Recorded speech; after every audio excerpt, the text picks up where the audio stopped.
Good afternoon, everyone.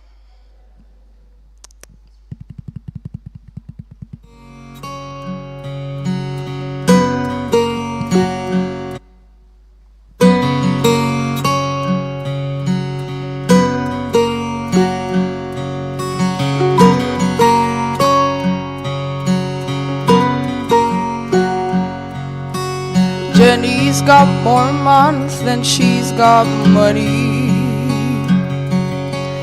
Works 3 jobs, she's barely getting by. Bob got word his mom's been told it's cancer. So many questions, in all of them I ask why. We're living in a broken world. A broken world won't give you any answers. Everything is upside down. Wrong is right and right is wrong, but not for long. No, not for long. This broken world is praying upon your Savior, and nothing here can take him by surprise. Someday all this hurting will be over, and every tear's been wiped away and dried. But for now, we're living in a broken world, but not for long. No, not for long.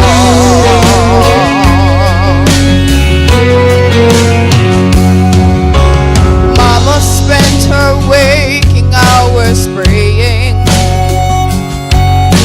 Her child's done gone, left everything behind. But Daddy's getting tired, his faith is fading. You can't get water from a well that's running dry. Oh, we're living in a broken world, and a broken world won't give you any answers. And everything is upside down. Wrong is right and right is wrong, but not for long. No, not for long. This broken world is praying about your Savior, and nothing here can take him by surprise. Someday all this hurting will be over, and every tear's been wiped away and dried. But for now, we're living in a broken world, but not for long. No, not for long.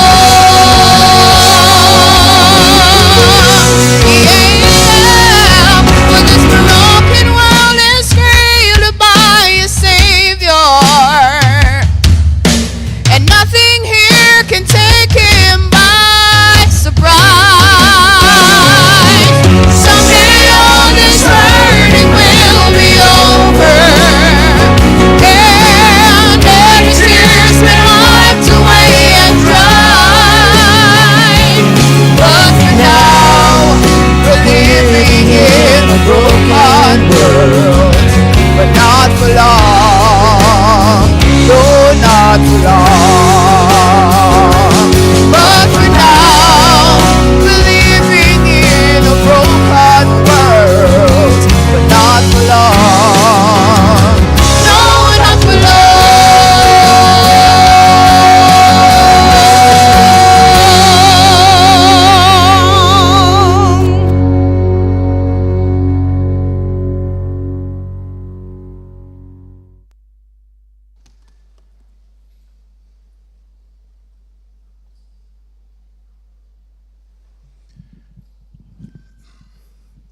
Such a beautiful song.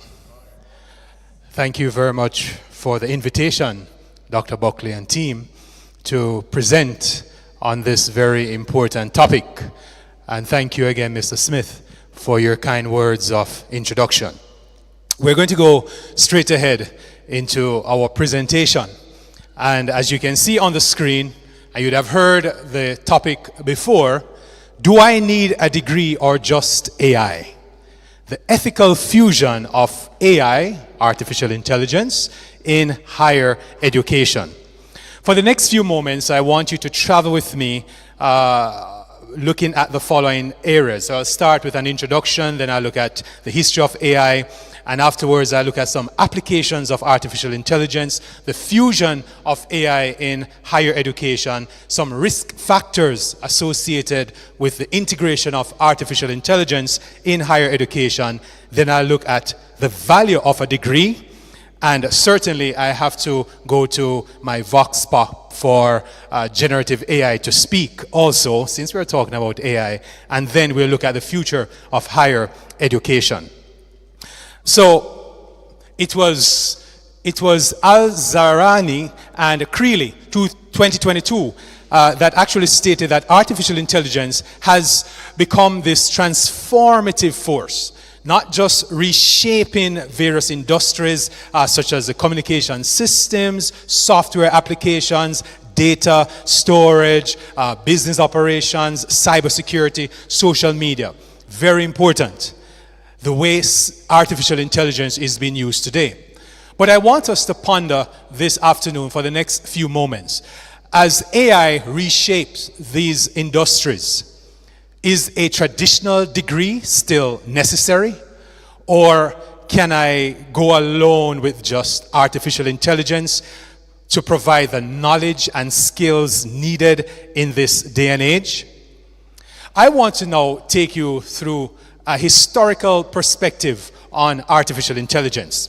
So AI, as you may know, is currently one of the hottest buzzwords right around, not just only in tech, but in all industries.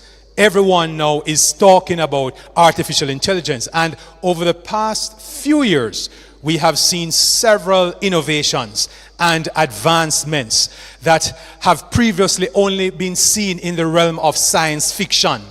You know, you see some things that you only heard about those in movies before. But now we're seeing that these things are being implemented.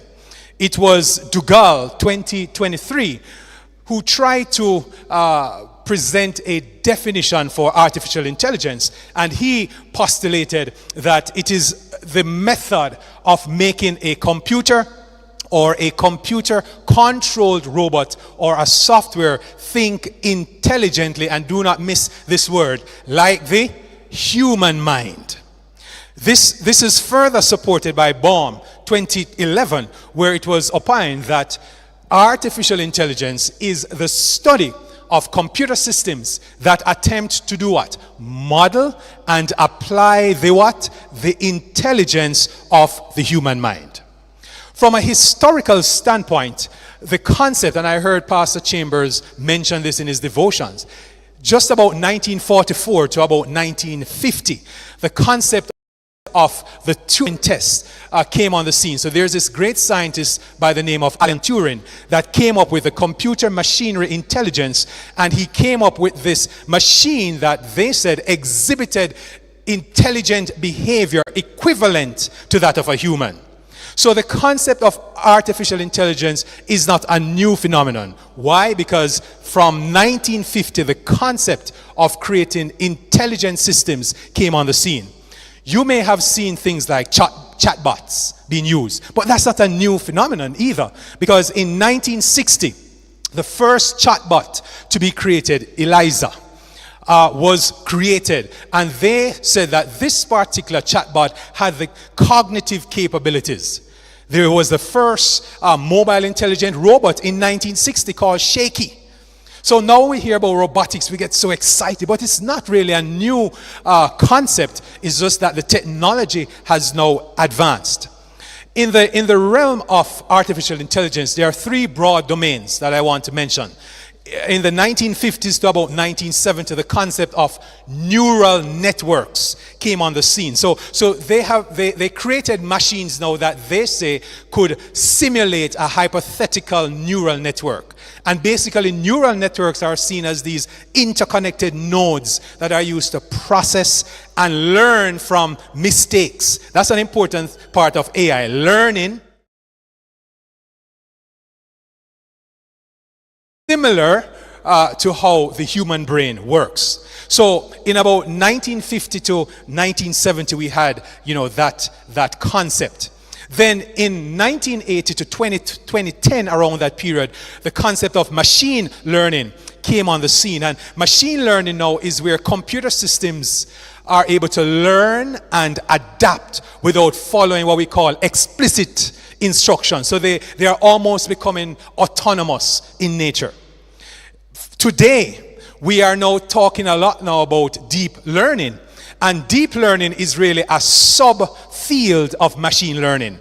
And in deep learning, what we are creating, or what these scientists are creating, are these artificial neural networks that they are saying can autonomously learn and make predictions or decisions. And what they're saying, let us see how best we can eliminate the human factor. So in summary format, if I were to summarize this without you having to come to the computer science department to take an entire course in AI, if I were to summarize how AI works, it's basically some basic steps. We must have some inputs, and inputs today are generated from many areas. We're in the world of Internet of Things. So we have all these smart devices creating, generating, and distributing data. So there are many input points in our world today. So from that, we have our learning pattern.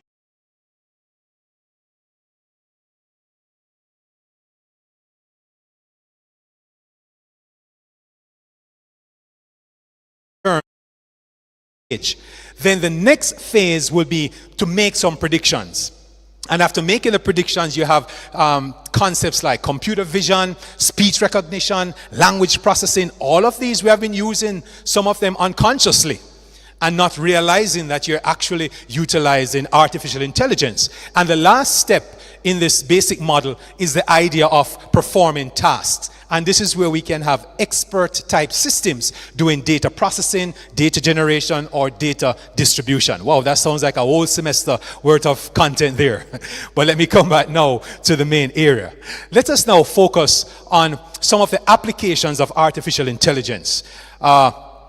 In the context of deep learning, there are many areas that AI at this time is being used. So we have the area of image and video recognition.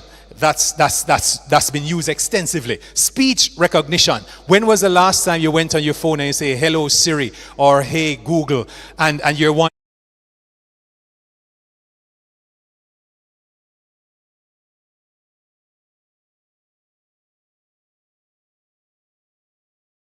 sector, they're using now a lot of artificial intelligence for fraud detection, supply chain optimization, certainly, recommendation systems like Amazon, Alibaba, eBay. All of these systems are actually built on some artificial intelligent systems. And these are generally like algorithms that are designed to perform certain tasks. This is nothing strange, really.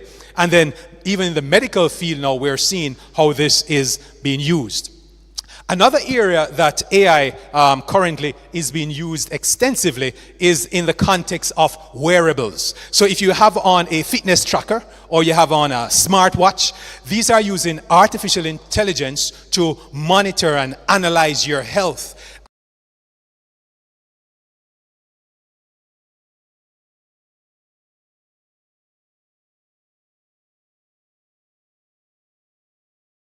As to how you can improve your overall well-being. So now they're making not only smart watches, you have smart clothes, smart belts, smart shoes, you name it. All of these embedded with these microchips that are then controlled by these algorithms. We also have self-driving cars, just showing you where we're going. We have all these self-driving cars. If I were to ask you, for a show of hands, those who are confident that when the first self-driving car comes to Jamaica, you will go in it with the pothole. But the reality is those systems are now being developed. Just 2 weeks ago, I think Elon Musk mentioned a new fleet of driverless cars coming through Tesla that they're now going to bring on the market. Another application of artificial intelligence is in the area of surveillance. When I went to China a couple of years ago, they actually told us they have a camera for every citizen.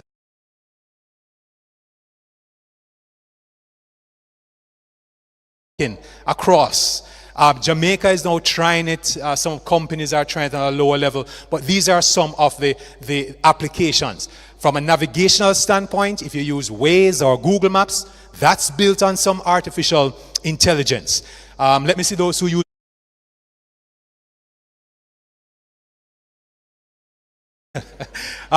When you're using Grammarly, for example, that's an AI-powered writing engine that you're using there, making all the predictions and giving all the suggestions accordingly. Robotics, another area that AI is also being used extensively. And many manufacturing companies like Amazon. So you look at these companies now, they are now saying, maybe we don't need the human factor. We can just use machines to package and to do distribution and all the other things associated in the supply chain process. Certainly, we are here this afternoon to look at how AI is impacting education. But we have to gain the broad perspective that it's actually being filtered right that you can think about. There was a study done by Allied Market Research, and it was pointed out that in 2022 globally, the market share for AI in education was about 2.5 billion US dollars. However, it is being projected that by 2032, the market will be about 88.2 billion US. That tells me that more universities will now be integrating AI in the overall teaching and learning process, be it at the administrative level or within the classrooms. All right? So, we are looking now at the fusion. So, we have seen all the ways that AI can be used. But let's now talk briefly about the fusion of AI in higher education. And then at the end of the presentation, we will answer, do you still need a degree or can you just rely solely on artificial intelligence? So there was a study done by Hassan et al. 2022 and Jiang and Pang 2023, and they highlighted in their study that educational institutions or settings, they are now increasingly embracing artificial intelligence in areas such as intelligent tutoring systems, adaptive learning platforms, automated grading systems, data analytics tool, you name it. All of these are being used by institutions globally. But let us drill down to look further on some of the ways or other ways that AI is currently being used. Now, chatbots, virtual assistants. You have a problem now, schools are using systems, you don't need to speak to your instructor anymore because you can go to these virtual assistants or these chatbots, ask them a question and they're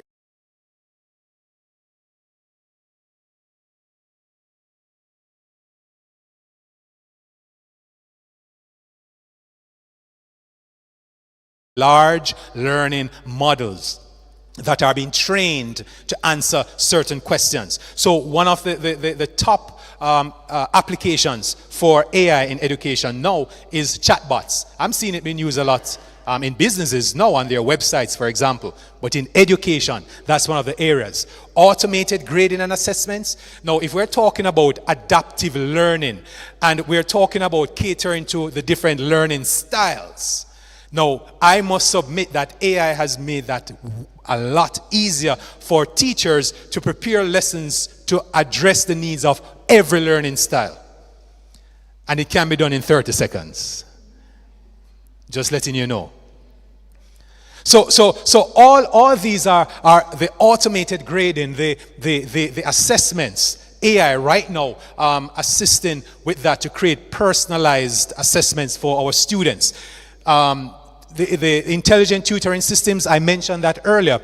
And the curriculum planning, I hinted that that's one of the ways teachers now are using artificial intelligence. Learning analytics. How do you know if students are learning? How do you know if students are advancing? These systems with the adaptive or personalized learning can look at how well you did on quiz 1 versus quiz 2, and it can give you additional information to somewhat scaffold you to the next topic.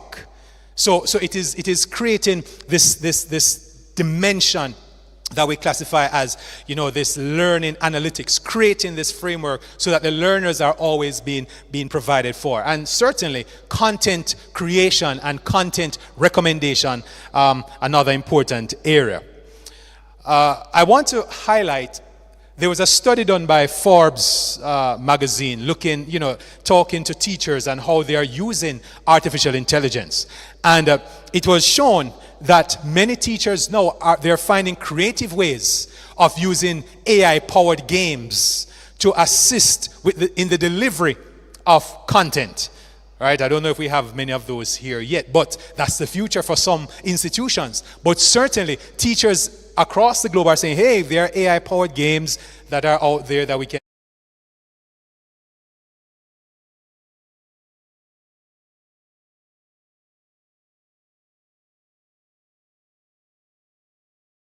They are using AI for the concept of adaptive learning.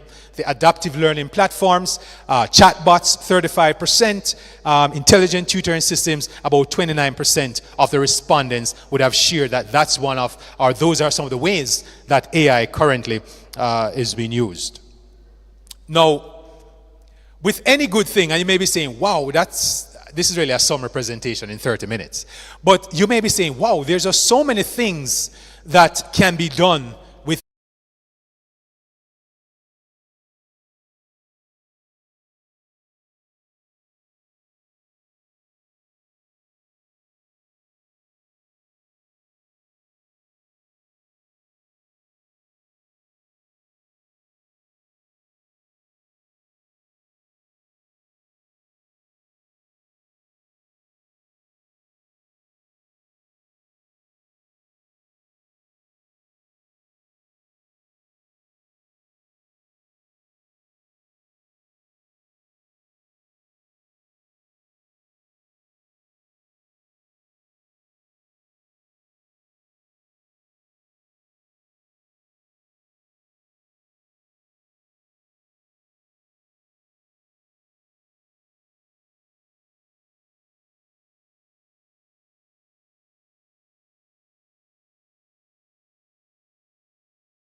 I can train it with that bias in mind. So therefore, if you use a system, you may hear it say things or give you things about a culture that you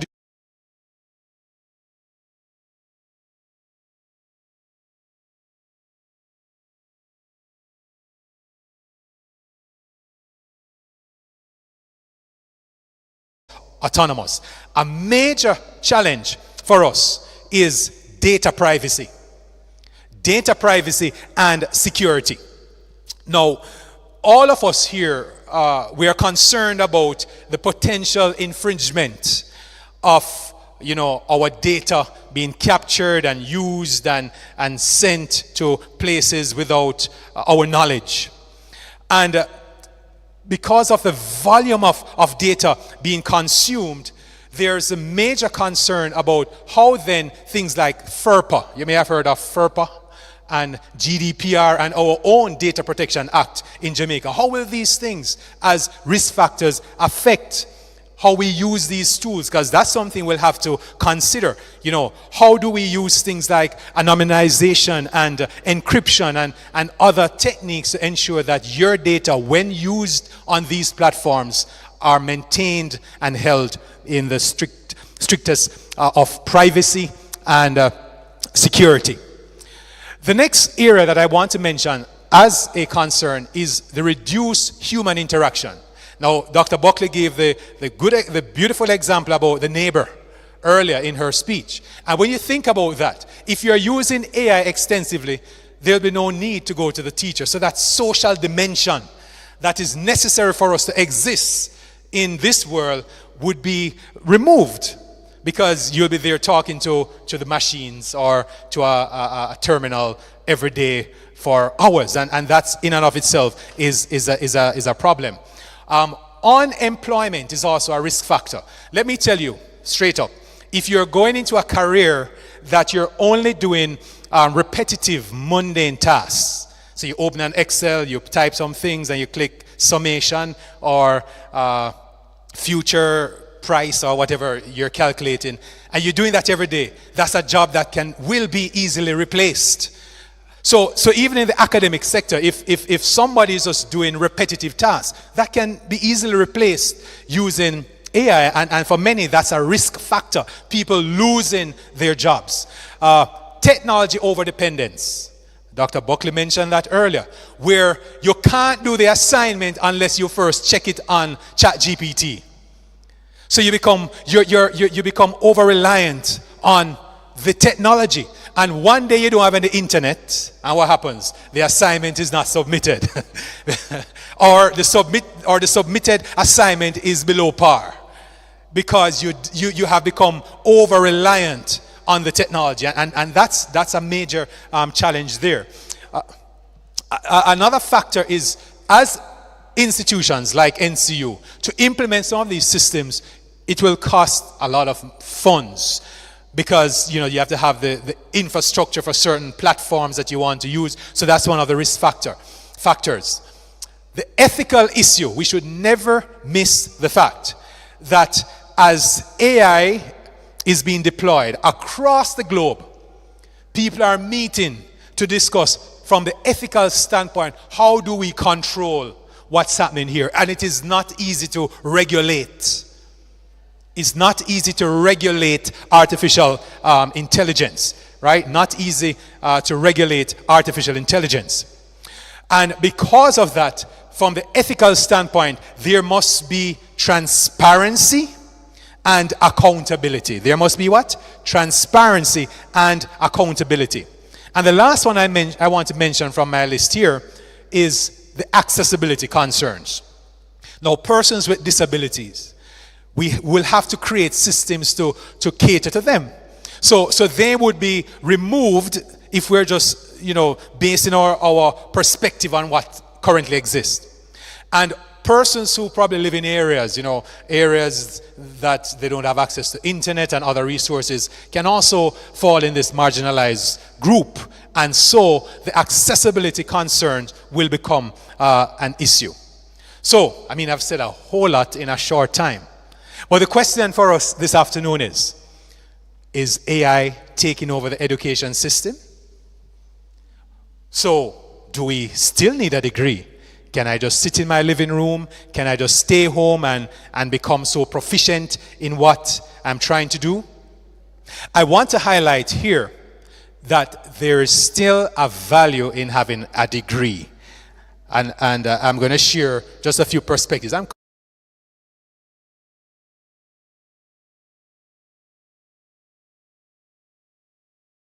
Degree is not just about mastering a subject area. That's the first thing. Having a degree is not just about mastering financial accounting or marketing or econ. That's not what a degree, should give you. Okay? The degree, it should reflect what I classified as a structured, comprehensive educational journey that promotes, and I heard this earlier, critical thinking, problem solving, and a deep understanding of complex topics. And if we keep that at the forefront of our minds, then we'll appreciate what the verdict at the end will mean. So, one, degrees are important because it provides foundational knowledge. Foundational knowledge, because it creates, as I mentioned earlier, that structured approach from semester one to the final semester, where you are engaged and introduced to concepts which are crucial for anyone trying to build expertise in a particular field. I did mention critical thinking and soft skills. Critical thinking and soft skills. I must submit that soft skills cannot be built on ChatGPT. I was saying it to one of my friends last night, and he said, but you can ask ChatGPT to give you the steps how to learn soft skills. Those tools, they cannot teach those soft skills. Most of those are learned when you are in an ear like this and somebody steps on your toe and you're working in a team, and those are some of the things that when you do a degree you're developing over time. And I've seen persons employing individuals, and most times they're employing them because they say, oh, your soft skills are pretty good. You can work, you can be integrated nicely into the scheme of things here. And the last thing I want to mention here is that the value of a degree, it allows you to create this professional network and recognition. No man stands alone. No man is an island. In other words, when you do that degree, you are now forming friendships for life, and that helps in how you will advance. The three last things I want to mention. Why degrees are important? Credibility and employer preferences. Let me give you an example. I've seen students who started their degrees, got a job that's paying good. And then 3 years down the road, there's a position for promotion. And the persons are always bypassed. Why? Because they don't have a degree. I have seen persons after a year saying, I need to come and give me even a diploma, give me even an associate.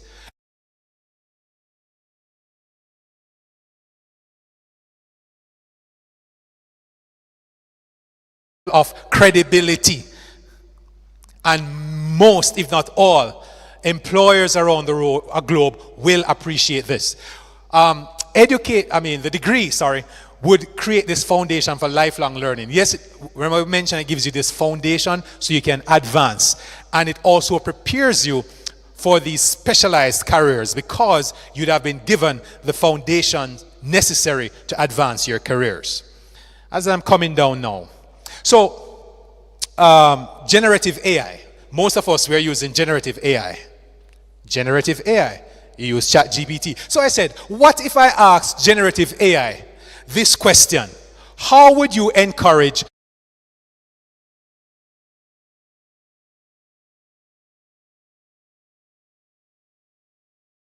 generative AI? Let's see what generative AI said as the advice. So I stopped at ChatGPT. This is what ChatGPT says.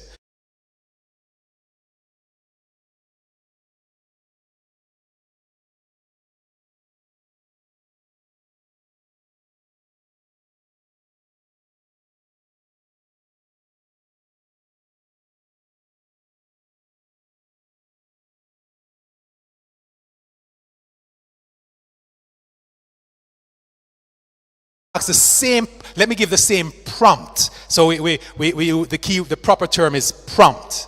So I'm going to give the next prompt to another engine. So I went over to Gemini. How many persons use Gemini?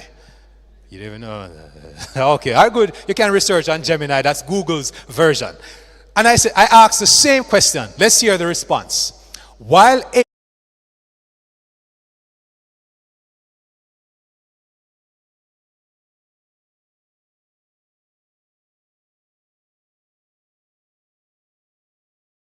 AI cannot fully replicate. That's the AI telling us that, consider combining AI with traditional education for a well-rounded approach to learning and career advancement. All right. So I went to Perplexity. How many persons have used Perplexity? Oh, you ever heard that word? Oh, one person. Perplexity. This is a learning session too. So you can. It's not only ChatGPT out there, many. All right. So I said, let me ask Perplexity AI. Perplexity AI says, AI offers personalized, flexible learning experiences that can adapt to individual needs, promoting lifelong skill development and practical application. Listen to the last sentence. While it provides significant advantages, it's beneficial to consider a balanced approach that combines what? AI with traditional education methods for optimal results. So I said, let me ask Meta AI, because everyone in here must use Meta AI. Because you all have a WhatsApp account somewhere. So I said, let me ask Meta AI. I was shocked at what Meta told me. But let me read what Meta said. The Meta AI, based on Meta was defending its turf.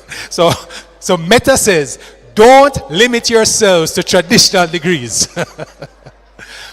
Explore AI-powered learning to develop in-demand skills, build a portfolio, and stay updated with industry trends. Then it says, we can see this common thread. Combine AI resources with practical experience, mentorship, and self-directed learning to create this personalized learning journey. So I said, all right, let me end the presentation and go to Copilot. How many persons have used Copilot? All right. I mean, if you use anything Microsoft now, you probably will use some form of Copilot. Here's Copilot's response. Here, listen, this is the machine now. I'd gently remind them that a degree provides more than just knowledge. It offers critical thinking skills, access to a network of professionals, and opportunities to engage deeply with a subject. AI can be an amazing tool for learning and supplementing education, but it can't replace the holistic, don't miss that word, the holistic experience that comes with earning a degree. The machine said so. Dr. Buckley says amen. So, in closing, the future of AI, not AI, well, there's a future for AI, but the future of higher education and the fusion of artificial intelligence, what we're going to see in the very near future is this hybrid future. A hybrid future that would constitute the traditional educational systems and AI-powered learning. You can't run from it. Companies are coming up with tools now that they call AI proctoring tools. So you can do an exam now without a human proctor. The machine can proctor you.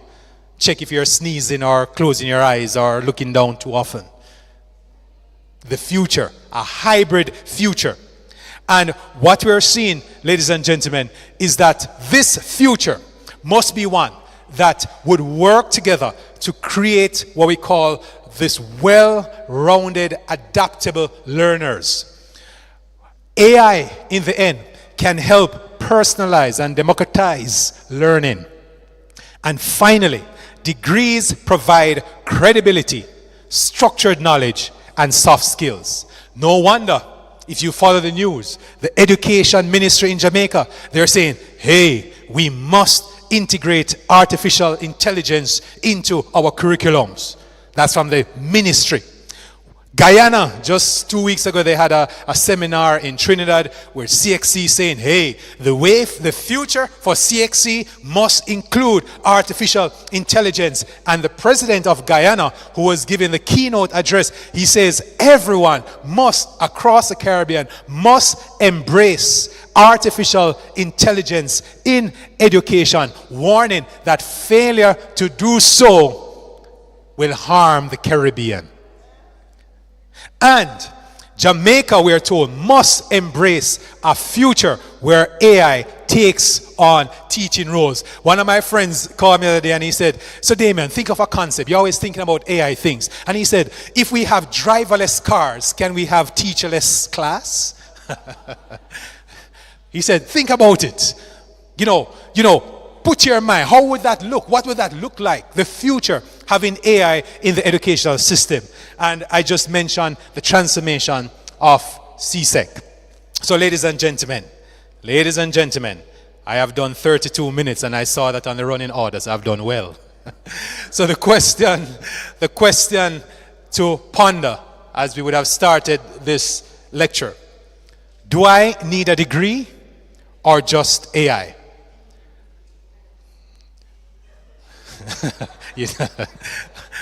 The question is answered. So I hear, all right, okay, all right. So the question is, do we need a degree or just AI? And in the future, can we have this seamless, ethical fusion of AI and higher ed? And I must say, for that to take place, the ethical AI must be implemented. I won't go through all of these, but these are some of the tenets of the ethical AI components: accountability, fairness, transparency, preventing harm, building trust, and ultimately privacy. That's a concern for everyone. So the verdict is in. The final decision will now be declared. When the judge speaks, it's final. A degree remains crucial, not as a static symbol, but as a foundation that coexists with and is enriched by AI. I say the verdict is in. AI is a complement to, not a replacement for, higher education. So I'm going to end on that note. AI is a complement to and not a replacement for higher education. Thank you for listening.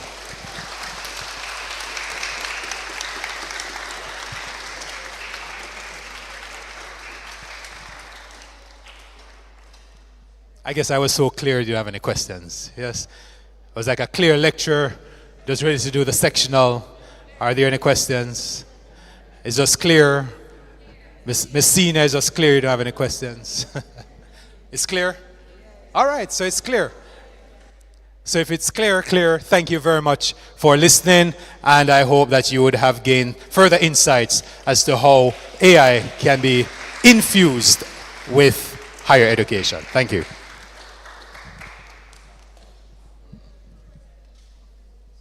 Thank you so much, Mr. Mitchell. You have raised the bar. We've not had W.D. Carter lecture for a while now, and I think we are off to an excellent start. Yes? Absolutely.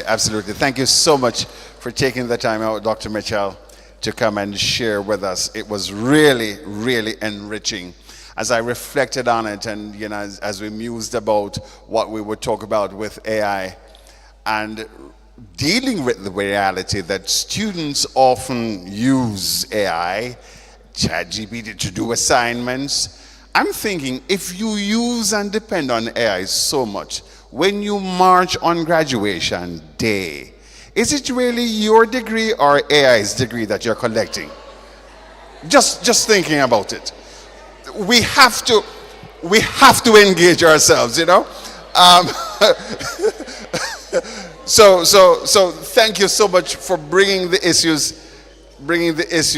to the fore, Dr. Mitchell. I just want to thank all the persons who participated. We had Willisha.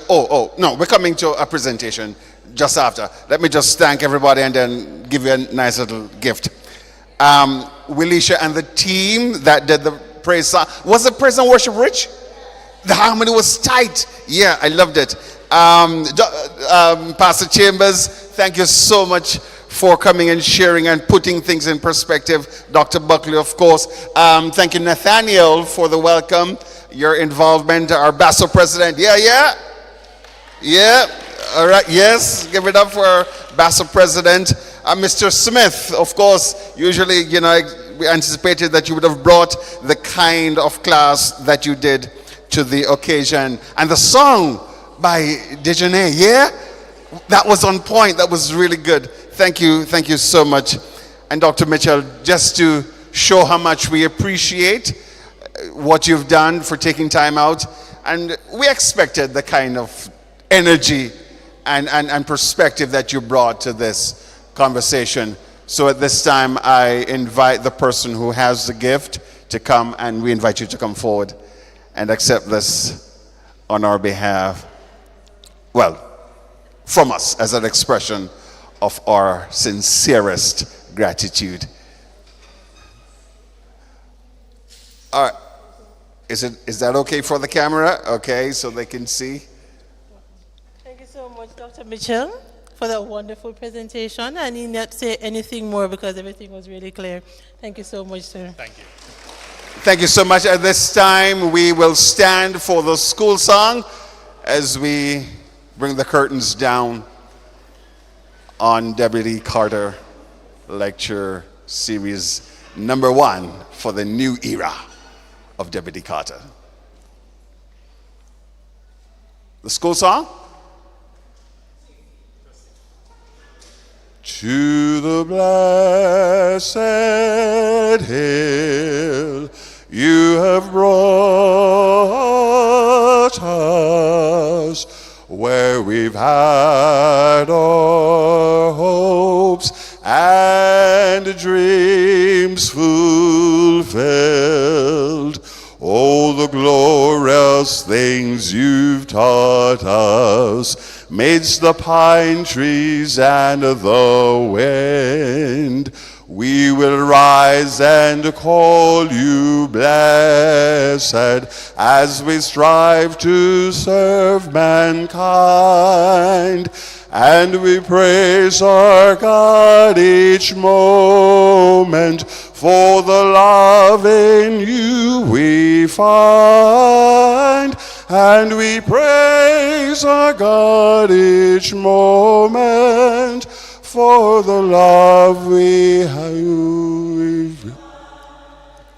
Oh, dear beacon on the hill, a bastion so true, we pledge our love and loyalty in gratitude to you. March onward, ever upward, ever forward, alma mater and see you. All right, bless you. See you next time.